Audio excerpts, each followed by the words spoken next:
Welcome to Coleman Report Live. I'm Bob Coleman, and we're talking Main Street and the small business lenders who help it grow. Lance, good to see you. Joseph Coleman has a special report. Delaney has a special report, and Anna Griggs from Michigan SBDC. We stole her from them. Or did we steal them? Are you still there? I am, but you guys are getting more hours now. All right. Well, Michigan, we appreciate you training Anna a little bit. And we're doing that. Hold off on that poll question. Let's go to the next one. Hold off on that one. What we're going to do, Anna, we're going to do our fraud, and then we'll talk to you, okay? Yeah. This is from Paul, one of our favorite viewers, who says, hey, you guys don't do questions anymore. Lance, we're doing this question. What are you using? Are you using, and Joseph, you forgot the third option, which was both. So I knew it would be a mixed bag. In fact, another category. You use both, correct? Go ahead. Yeah, another category could have been using both functions. Right. I'm hopeful that at some point, Bob, you're going to laugh at me. Never. SBA 1. I know it's a dead dog. And I knew you would. But one of the great things about SBA 1 is if you used it for inputting an SBA loan, you were able to complete and prepare a perfectly compliant SBA loan authorization out of SBA 1. So, I know it's a dead platform and, everybody can smile and but I actually was a user at one of the banks. Oh, I was a fan. I'm a big fan of it. I thought it was a great platform. So I guess my point in making this comment, Bob, is I wish SBA would really go back and look at, can we develop a platform for SBA lenders to process smaller SBA loans? Lance, there's no reason why I agree with you. We have all the information up front. When we go to purchase, a button, we're good to go. I agree. They developed the platform for millions of PPP loans. That's right. No, and I'm sorry, SBA, all my friends at SBA for saying that, but it certainly would develop a more consistent lending program if there was an SBA compliant platform. Lance, I did not mean to cackle at you. No, it's okay, Bob. I expected it. Well, tell us, Lance, you use both. Tell us how you use both and why you use both. Of course, at Fountainhead, I'm more involved in servicing and liquidation, but I'm just speaking on previous, we used whatever authorization tool. We didn't use the wizard very much, mostly used the tool in eTran. And of course, when SBA 1 was there, we also would, create a loan authorization when we were doing express loans. We'd create, when we didn't have SBA 1, we'd actually create our own. So, but I think you'll find lenders using a mixed bag of those. But I just wish there was a platform for delegated lenders. And it's like, if you have a delegated loan, whether it be PLP or express, here is your authorization platform, input items, and it creates a compliant authorization. And it's out for public comment. The comments are closed. SB, we're waiting for a regulation dump, but one of the proposals is to do away with the authorization. So we'll see what happens. Well, and I don't think very many lenders are excited about that because we spend so much time servicing our loans, reviewing our loans. It's all based off of what the authorization says. Well, we'll see what happens with that. Okay.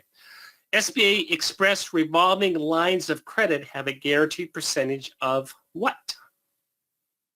And Paul, thank you very much for both those. No, this is from, I believe, Martha.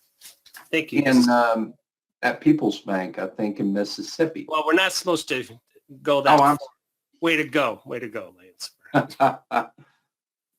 Well, and they're correct. Now, SBA, during the pandemic and other times has varied the percentage, but the standard guarantee percentage on an SBA Express revolving line of credit is 50%. And I agree with the 8%. I want to see it at 90%, if not 100%. But Oh, I agree, Bob. Again, we've spent a lot of time this year and in 2022 talking about reaching underserved markets. yeah, In fact, guys, in my accounting class, in my principles of accounting class, I'll make a real quick version of this. The textbook author had a slide that said a small business got a $5,000 loan, and we were talking about the debits and credits. And then at the end, I said, guys, they didn't get a $5,000 loan from a bank. It's highly likely at 5.5% for a 10-year term. I said, that's ridiculous.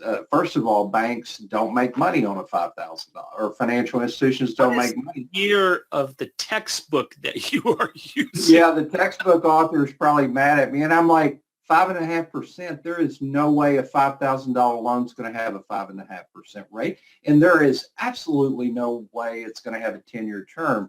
The author should have said they got a $5,000 loan from Cabbage at 26%. There you go. There you go. It would have been more accurate.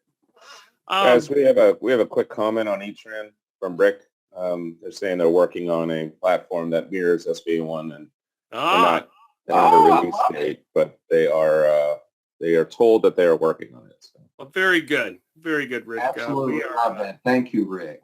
To mirror what SBA 1 was going to do. Yeah, that's good news. There you go. Breaking news from Rick. Thank you, Rick. Delaney, go ahead. I can't even set it up. I can't even set it up. Go ahead. First of all, guys, before Delaney starts, Bob loves cars, so this is a great story for me. Oh, I'm a Jeep fan, so he gifted the Jeep to someone. I wish I was his. He did. There was actually a second Jeep involved in this, but I'm not going to get too much into the details. Now, I will say this is an interesting story for me because some of these seizures occurred in a tourist town that's not too far off from where I am. So we used to visit there a lot growing up. So, well, what's the town? You can't just lay it out there. It's Branson, Missouri. Oh, there you go. There you go. Yeah. Lake of the Ozarks. Yes. So John Michael Phelps is accused of, and this is my first time, I believe, hearing this specific terminology, but it's synthetic identity fraud. So he applied for about 12 PPP loans using businesses and, I believe, correct identities, though there's allegedly some incorrect information, but another 13 PPP loans were submitted using synthesized identities and companies. So in addition to quite a few cars and different items, he also purchased land. Going through all of these, there's a Lexus, a van, a Jeep Wrangler, a Cadillac, a Subaru Outback, another van, a yacht, which was seized in Branson, which I will say that's not 100% sure what a yacht is doing in Branson, Missouri. Well, one of the things, Delaney, Bob, Anna, and Joe, and everyone, a yacht on Bull Shoals Lake stands out pretty significantly. They were able to find it pretty easily, Lance? Is that what you're saying? I don't know, Bob, but I'm very familiar with Bull Shoals Lake. I trout fished the tailwaters of Bull Shoals Lake. I know it quite well. I can just tell you a yacht on that lake is going to stand out. Well, two questions. Did he spend $64,000 as our Pokemon card friend did on the baseball cards? Let me look. He spent quite a bit, about $13,000.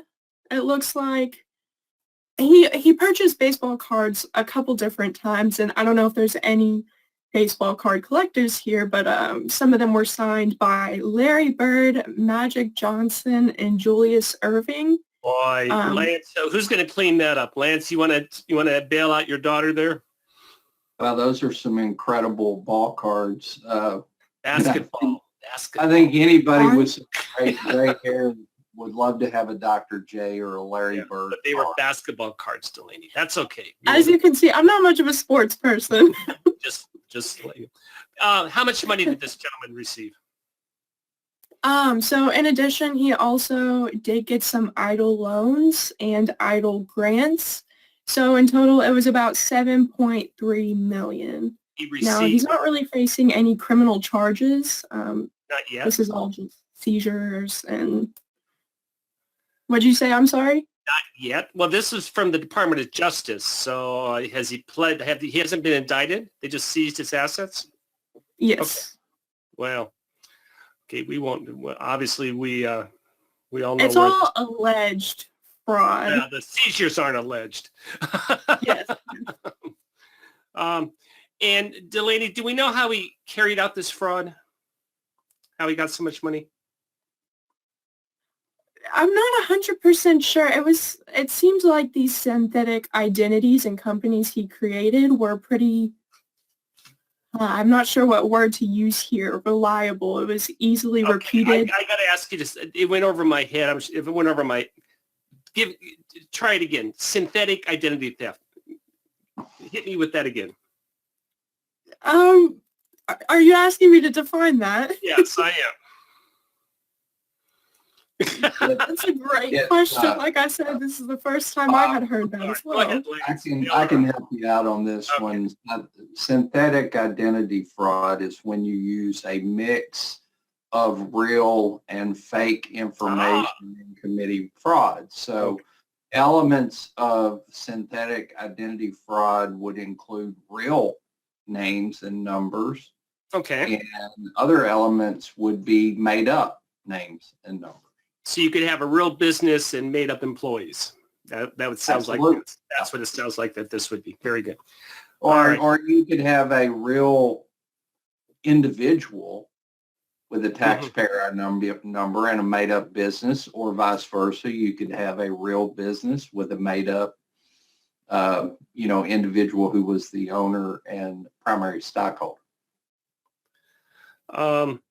And we have a gentleman who wanted to become a U.S. citizen while stealing PPP money. Oh, I'm sorry, I'm jumping ahead.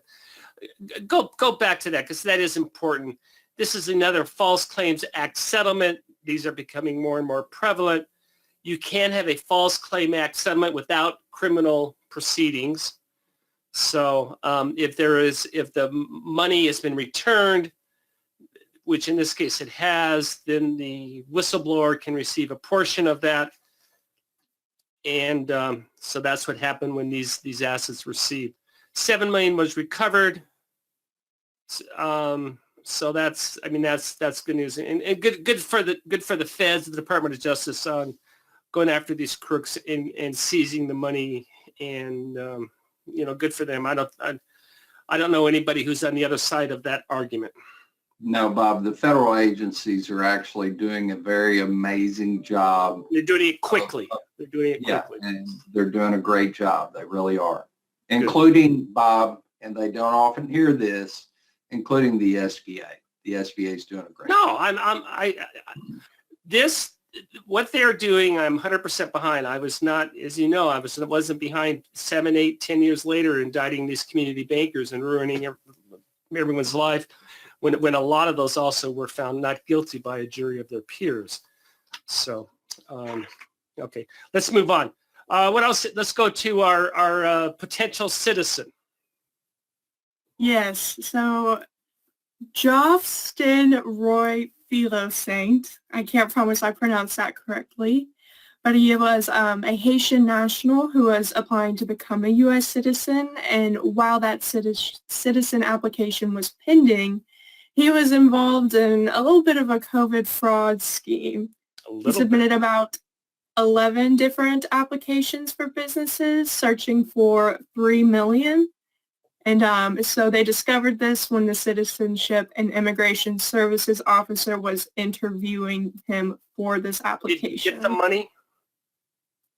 It does not clarify whether he received that money. And can citizenships be revoked? I have no idea. I have no knowledge of that area. Yeah. I believe so. He's subject to mandatory denaturalization after sentencing. Well, that's what that is. And Bob, one of the takeaways here is when you have a legal permanent resident or a citizen, doing a 7A loan and vetting out the eligibility is pretty simple. In PPP, there's not a lender in the country that had enough time to properly vet someone's. Lenders were told not to. It wasn't a time issue. They were told they were not to do it. Yeah. So I'm pretty sure our friend, Mr. Philistine, probably checked the box that says he is either an LPR or citizen. Joseph, let's throw up thank you, Lance and Delaney, for those. Those are interesting. In 2023, are you spending more on hotels than you did pre-COVID? And we're including everything: business travel, personal travel. If you're not traveling, you're spending, wow, over half say they're spending more or the same. So that's 75% are that. So that's, I would have expected that to be less, Anna. What are you finding? Personally, I think that I would agree. I think that people are spending more right now because just as the economy is coming back from what it endured before, the rates are coming back to 2019 rates for a lot of hotels. Great. Well, Bob, go ahead, Lance. I'm already registered for more in-person conferences this year. Well, now you're setting up our second poll question. Let's go ahead, Joseph. Again, Lance cannot follow a script. I'm sorry. Actually, no, you are following the script. You're doing a segue, Lance. Good job. Yes. So, Lance, we already know Lance has said yes. But is it more than 2019, Lance? The answer to that is no. Okay. It's somewhere in between 19. Wow, and, over half. Very interesting.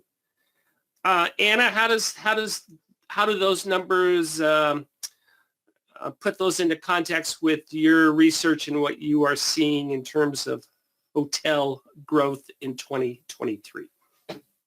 Yeah, according to what I've been seeing, the hotel industry saw a lot of growth in 2022. As I mentioned, those rates are bouncing back toward 2019 numbers, and that growth is forecasted to continue throughout 2023 as well.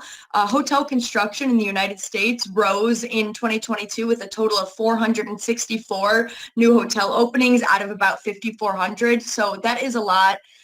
We expect new hotel openings to increase this year, even from 2022, with a 1.3% supply increase. And this is being led by cities such as Dallas, Atlanta, and Los Angeles. And I definitely say I agree with the poll results that we just saw right now, because there is this term coming out called bleisure, where people are traveling for both business and leisure at the same time. So when they're able to travel to somewhere like Dallas and do things like leisure activities in a hotel, they're also able to get a lot of work done and travel about with the hybrid flexibility that new jobs are bringing. Back in my day, Anna, that was called a boondoggle. Yeah, Bob, that's going to a 3-day conference and extending it to 5. Yeah, that was a vacation on your expense account, but we don't have to do that.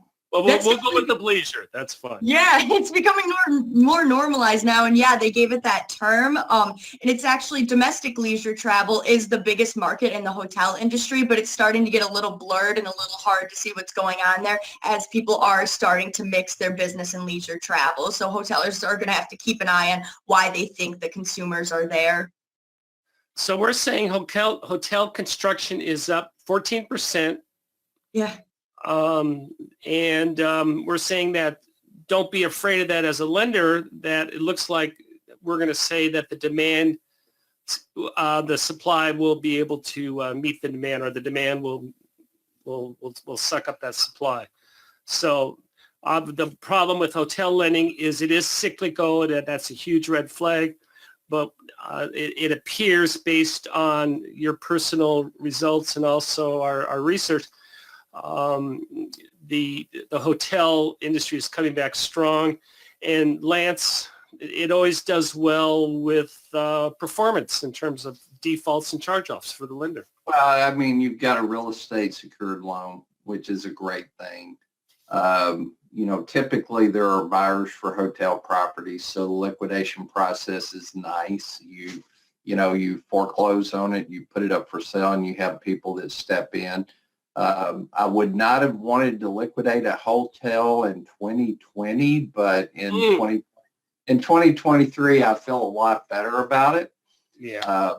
And it's interesting. She said Dallas, Los Angeles, and Atlanta, all places that I have to travel to for work. So Oh, really? there'll be some new offerings.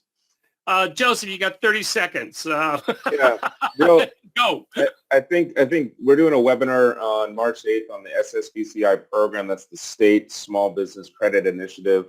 The big takeaway is what we're going to talk about is the application process through Treasury. You can figure out how your lending institution can join this program.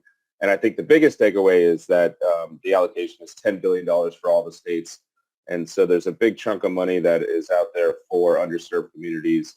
And iBank and the California folks that are running the show say that they're not competing with SBA and USDA. It's just a second or third alternative to getting that financing to small businesses. So Lance or Joseph, real quick, from what I understand, these are funds from the Treasury. They're allocated to specific states. The states then can enact their own programs. Do we know how many states are participating? Yeah, I have a list of 40 states approved by Treasury, and that is updating continuously. This is a relatively new program. It's through the American. There we go. The American Rescue Plan that came out and was reinstated in 2021. So I guess my question is, I'm sorry for cutting you off. We are out of time. My question is this a one-shot program, or will there be additional funding on a yearly basis? I think there's going to be additional funding because there's substantial increases to the 2010 allotment. It was 1.5 billion in 2010, and now it's 10 billion. So I think they're heading in that direction to increase it and keep it current. So, well, we're going to be on top of this very much. Anna, nice reporting, Delaney. Good job, Lance. Good to see you as always. Thank you, everyone, for joining us today for Coleman Report Live and for supporting America's Main Street, one entrepreneur at a time. Joseph, good job. Thank you. Thank you for joining us today for today's episode. If you like today's content, hit that subscribe button to subscribe to our channel and click that bell icon to get notified about our latest videos. Thank you again for joining us today and for supporting America's Main Street, one entrepreneur at a time. Catch you next time.